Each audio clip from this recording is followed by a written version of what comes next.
Mek rumah tangga di Muaro Telang, Banyuasin ngedar ke narkoba jenis sabu.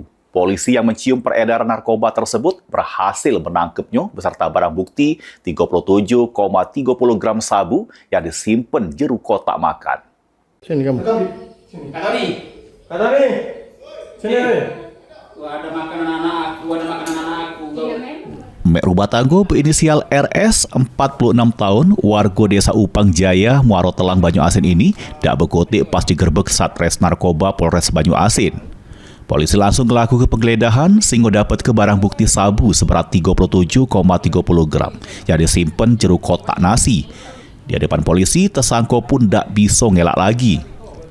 Penggerbekan ini dilakukan sesudah polisi dapat ke informasi dari masyarakat yang resah dengan aktivitas tersangka yang sering ngedar ke narkoba jenis sabu. Selain menyita sabu, polisi juga ngaman ke kantong plastik bening yang dipakai tersangka untuk bungkus narkoba.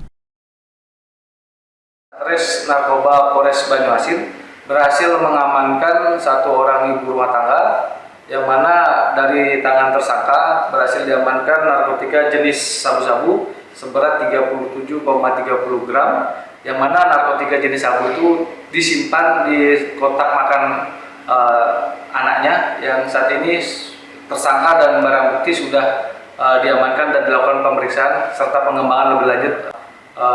Perempuan ini adalah pengedar dari narkotika jenis sabu di wilayah Kabupaten Banyuasin. Akibat perbuatannya, tersangka harus mendegam di jero sel tahanan serta dikenakan pasal tentang narkotika. Mulyadi, PAL TV.